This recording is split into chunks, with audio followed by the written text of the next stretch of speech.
that we're talking about is when we find ourselves craving rest. Rest in and of itself is a feminine principle, right? It's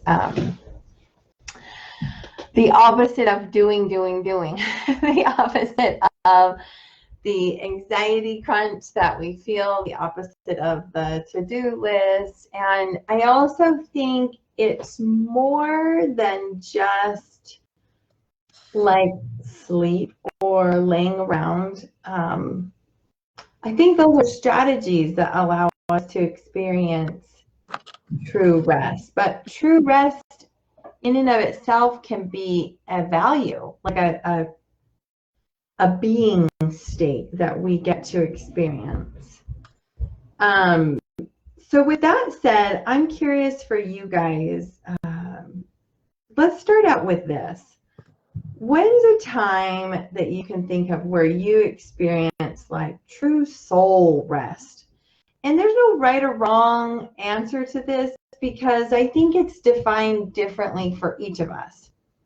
So just take a moment and think on that. A time when you experience deep soul rest.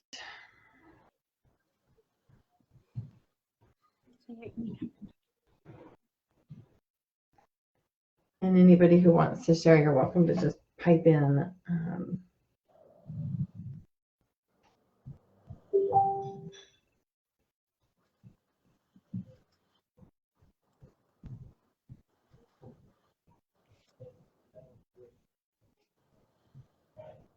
I had a spiritual experience recently, and I could feel that God was asking me to surrender. And I was fighting it so hard. I did not want to surrender. I thought I did, like intellectually, I'm like, oh yeah, surrender, right? Like I talk about this stuff all the time, but it felt like God was bringing up each and every thing that is the most important to me in my life. And it started with my business. It was like, can you surrender this? And I actually, that was easier than I thought. I thought that one was going to be deeper and more difficult, but it was like, okay. And then the next thing was my husband. And I became really emotional. But, you know, it's this surrender, right? Like, it's not that I had to give them up, but it's this idea that I can let them be and let go of the attachment or any, you know, sense of control or whatever that I have over them. So the next one was my husband, and then I went through this and I was like, okay, surrender. And then the next layer was my kids. And I saw this vision of a tree, and I was this tree, like Pocahontas, you know, the Pocahontas tree. I was like the Pocahontas tree. And then each of my kids were like these branches, and I have 4 kids. And hold on, let me make sure that I'm doing whatever I'm supposed to here. Hi, Cecilia. Yay, this is working. Okay. So I was this tree, and my kids were the branches, but they weren't just like small branches. They were like huge branches that were like huge parts of me. And I looked each one in the face and was asked to surrender. And the process felt like huge pieces of me were being ripped off, like these huge branches. And there was this knowing that it was like, they're going to go plant and become their own tree, but I didn't get to see that. Like, it was like, you don't get to see that. You just need to surrender. And with each child, I went through this process, but it felt so painful. It was like the younger they got, the more it was like, I can't surrender them.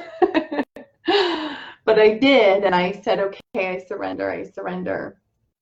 And at the end of that, I felt that deep soul rest. I felt this like deep peace that no matter what happens, to my people, to the things that matter most to me, like there's a peace in here. I'm whole still. And then there was also this kind of inner knowing that whether I live or die, like the universe will continue to move on. And that might sound kind of like morbid or depressing even. It actually came to me as a huge relief, because I don't know about you guys, but I walk around like as if I'm, you know, somehow God and like controlling everything, and like think everything is up to me and everyone's depending on me and I have to do all of these things in order for everything to work out the way it's supposed to work out. And it was this huge relief of like, actually, you could die tomorrow, and guess what? The sun would still rise and set, and everybody would still just carry on. It was a relief.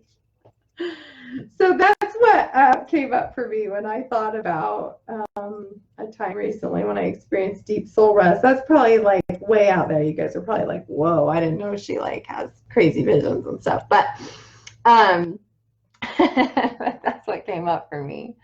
Does anything come up for you guys when you think about where do you access that deep soul rest? And maybe it's just in the middle of your day, or, you know, what does that look like for you guys?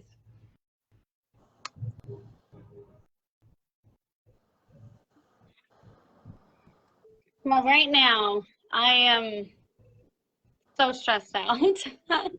So, you know, it's so funny that I really am grateful to be part of this discussion today.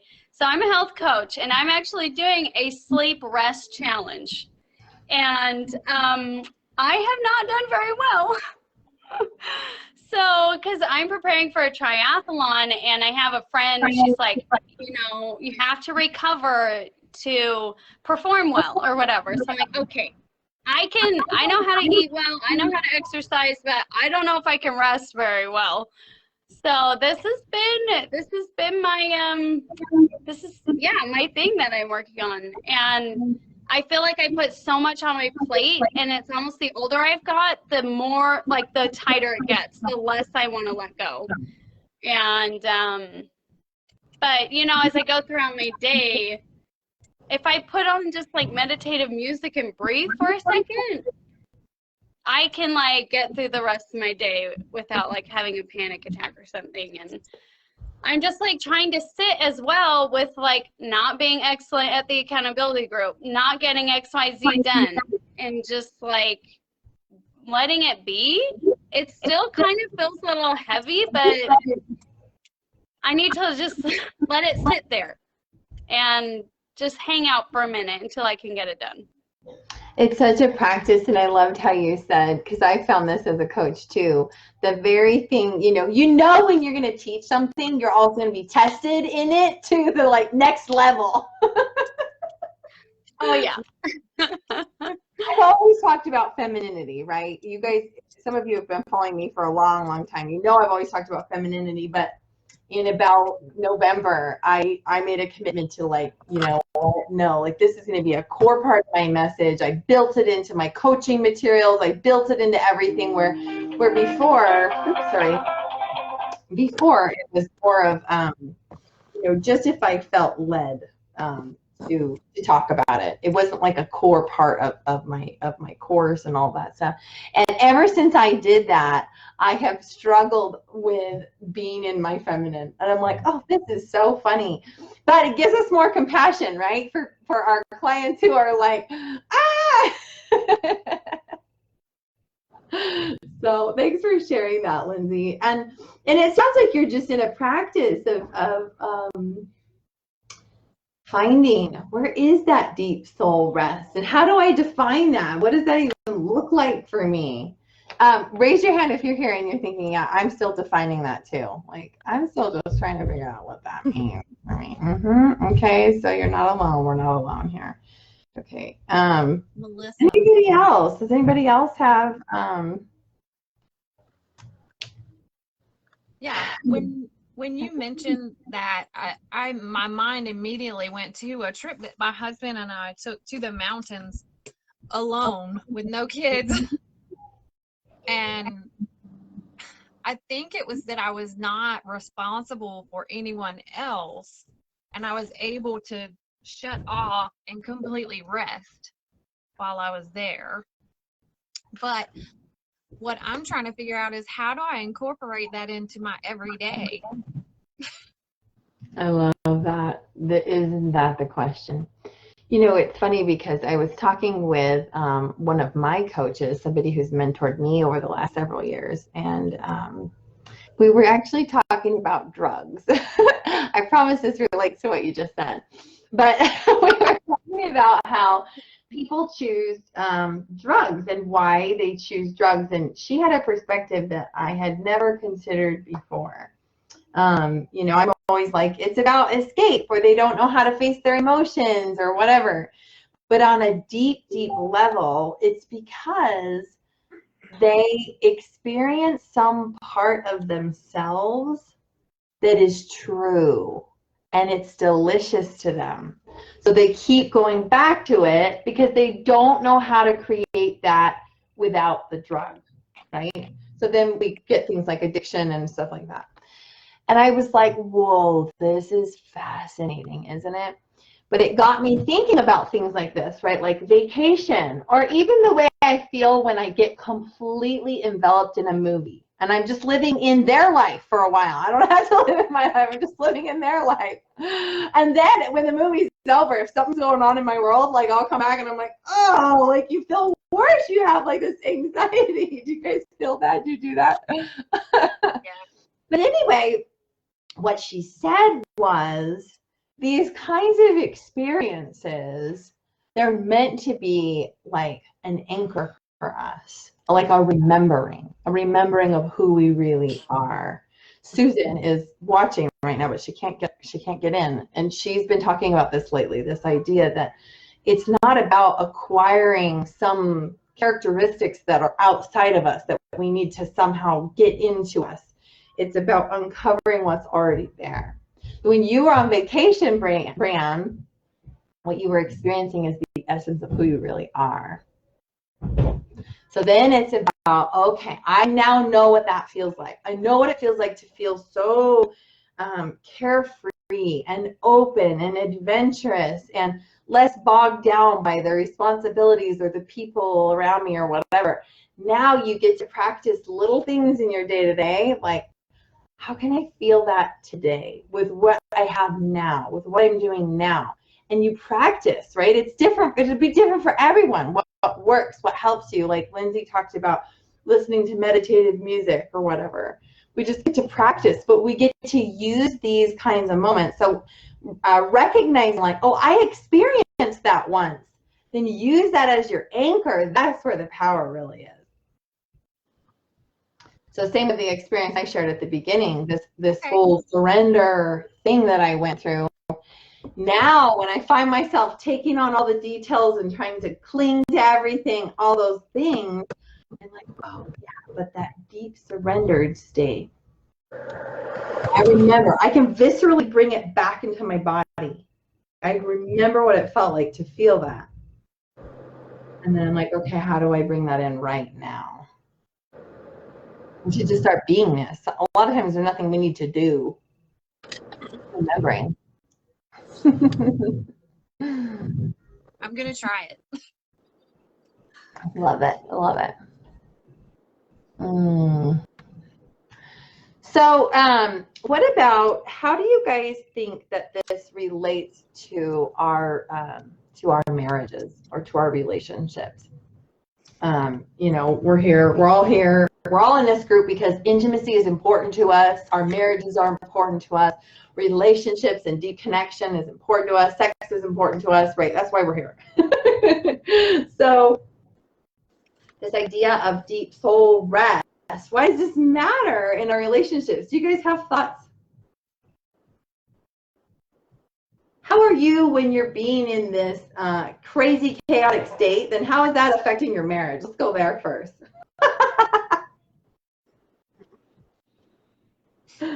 Really, I want to hear. Like, what do you guys think? I know for me, I'm like, bark at my husband. I like micromanage him or bark at my kids. And what are you guys? I'm embarrassed to say that I was just doing that earlier today. Thank you for your vulnerability. Who else? Yeah, definitely start micromanaging, or sometimes even be like, yeah, it's dirty, get over it, and kind of be a jerk about it. Yeah, right. Yeah. So my husband and I just got back from Colorado Springs for our anniversary, and it was bliss. Like, it was amazing, right? We got back home. It was still blissful for a while, and then the bubble bursts, right? You know? And just all the responsibility comes back, all the pressure comes back, all the problems come back. But having what you said, having that experience and learning what you said about being able to call it back, we can remember who we are. like we just recently watched a movie, and it was like, oh, why do we ever fight? Because they just went on vacation too, and they're like, why do we ever fight? I don't know why we ever fight. But then you get back in it, right? And you're fighting. But yeah, so it's just being able to trust him to be the man that he's going to be, releasing that control. I think we're all talking about controlling them. Just being able to release that control. I think it's really powerful. Right. Yeah. Thanks for sharing that, Hobbin. I love that whole, oh, why did we ever fight? What were we just talking about divorce? What was wrong with us? Right? And then you get back into like real life, and it's like, wait a minute. So, hi, Crystal. Oh shoot, she came on, then she just left. Maybe her internet's not working. So, what else? How, when you're in this this more masculine state of control, achievement, to do, task, how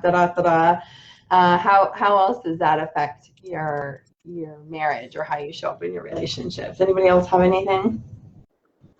Well, I find that sorry. Go ahead, Lindsay. I assume what my husband's thinking about me, or I assume that he's put all these things on me, and then I'll talk to him about it, or maybe it'll come out, oh, I was just being in a really crappy mood, and it'd be like, well, you want me to do all this stuff, so, and he's like, whoa, hold up, like, I didn't say anything, everything's fine, you don't think everything's fine, It's like, oh, I thought this was all your fault. It's that accountability thing. Sometimes I put it's all on him, when really, it's on me. Like, it could have been fine the whole time. I made a big deal out of it. It wasn't him at all.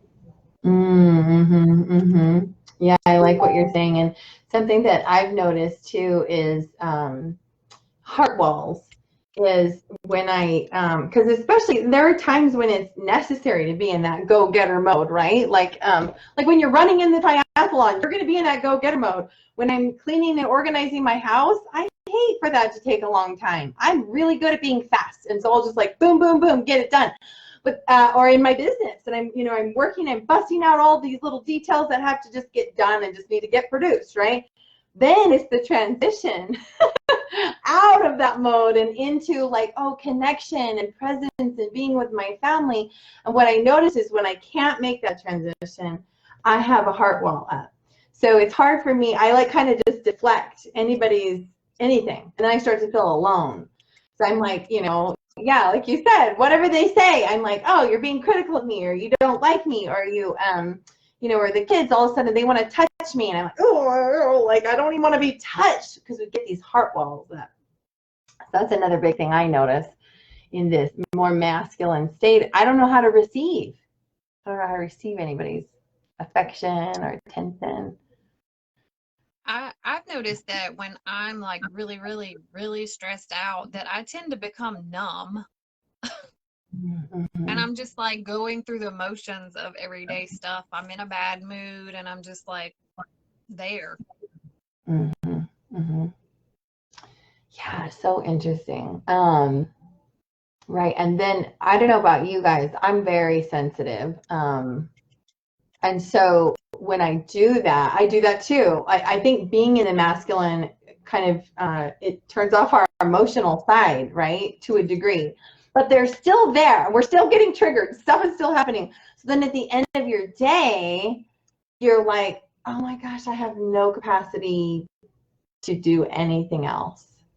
And you just kind of have to go watch TV. You have to just like shut down. And I found, because I get caught up in this too, and that's something that, you know, will happen for me. And then if what I do is I sit down and go, all it really takes, you guys, is this decision to allow the feelings. And sometimes it can just be like this decision to allow the feelings. And then it shifts us back into that feminine. So are there any tricks that you guys have found that help you to shift into that open feminine, right? So we're talking this difference between masculine and feminine. If we're really going to delineate or differentiate, we're talking about this masculine is task-oriented, control, achievement, some of those words, doing. And then the feminine on the other side is an allowing, a receiving, a softening. It's emotion. It's being rather than doing. So, and obviously that space is the breeding ground for connection and intimacy and sensuality and all the things that we want that actually make our lives amazing. So what little tricks have you found that have helped you to shift when you notice like, oh my gosh, I'm doing this? What helps you to shift over into like, oh, wait a minute. Like, I know who I am. Hold on here, and open up again. For me, I really have to get back into my body. So if I have time, I really like to take baths and just jury. And it doesn't have to be like anything fancy or anything, but just take real time to be present and to feel my body. You know what I mean? Not like in a sexual way or anything like that, but just feel all the sensations of the water, of the heat, of the smells, if I have essential oils, any of that. It just helps bring me back into my body. And then I can be like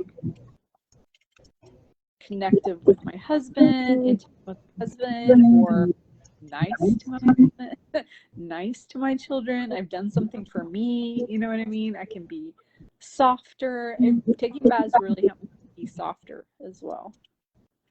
I love that. And Crystal, I don't know if you guys can see this little chat box, but Crystal said same thing, has to do something physically soft with her body, like breathing deeply or doing her skin routine slowly and gently. I love that. Our bodies are the least used access point to our freedom, our inner freedom. So using our bodies is so, so huge. And you're right, like, I think these illustrate two different great points. So like it could be something bigger, like a bath, or buying yourself roses, or sleeping on rose petals or something, right? Like really elaborate. Or it could just be as simple as, one of my favorite things is going and walking outside barefoot. And I have only rocks in my yard, you guys. I have no grass. So when I walk outside barefoot, I have to slow the freak down or I'll get bruises on my feet. But if I go really slow, it's so fascinating. Like it'll take me a minute and then I'll get really slow. I'll start to breathe really slow and my feet will just melt over the rocks and they don't hurt anymore. And then it's funny, I do this little mindfulness practice. You guys should try it. I'll be walking, and then if I start to get back in my head again, I'll start walking faster, and all of a sudden I'm like, ow, ow, ow, ow, on the rocks. So I have to slow down again, take some deep breaths, and then it doesn't even hurt. It's the craziest thing.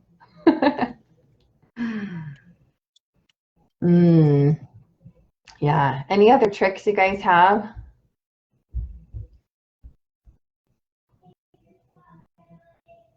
Well, I just, if I notice I'm in that zone, I know what's gonna come if I just start attacking.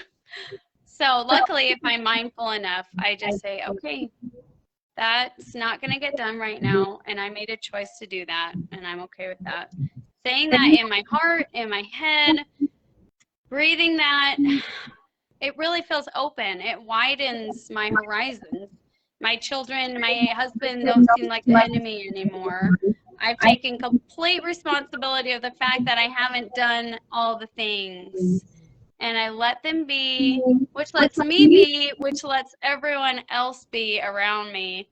And then I don't judge the situation so much, like it has to be a certain way.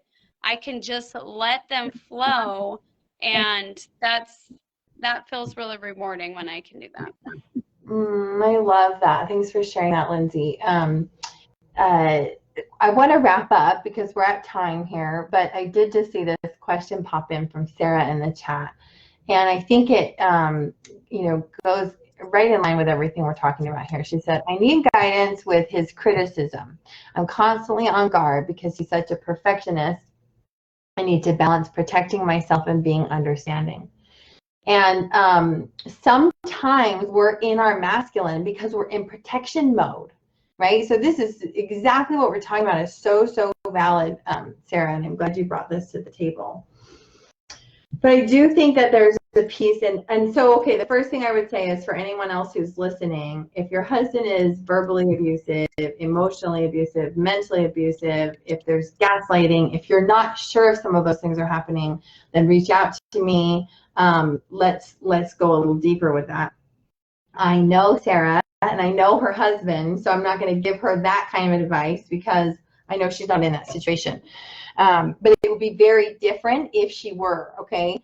But knowing her husband, knowing that her husband is a loving, wonderful husband and father, and also apparently is a perfectionist and stuff, that's it. Let it be, right? Can you just be in the flow?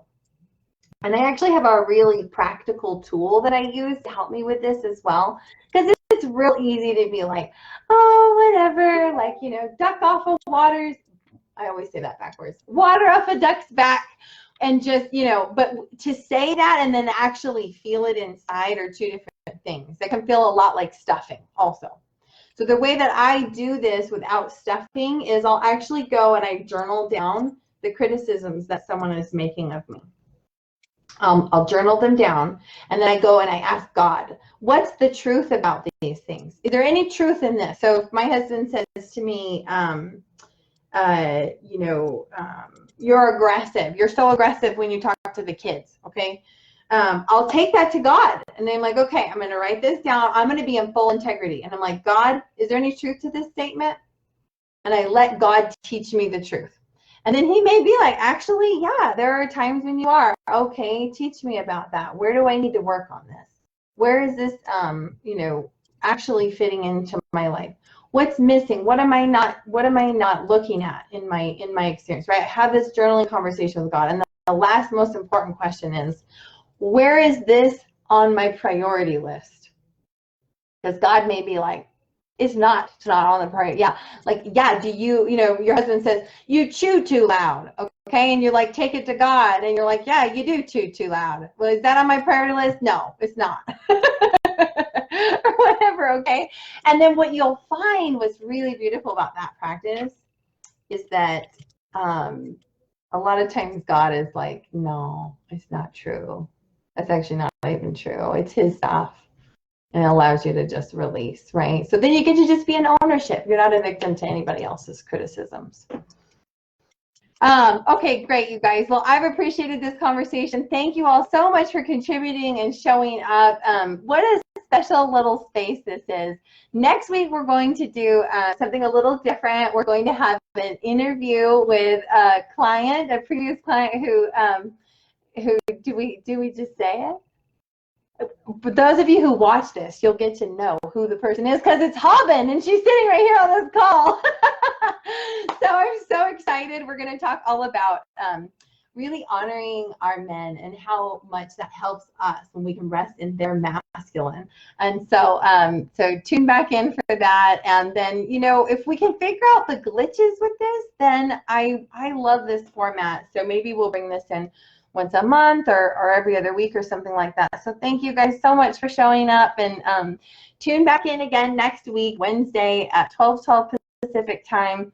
And if you're here or you're watching this on replay or watching live, and you know that you want deeper support when it comes to your intimacy and embodying your femininity, reach out to me. I'd love to hop onto a call with you. Alrighty, guys, take care.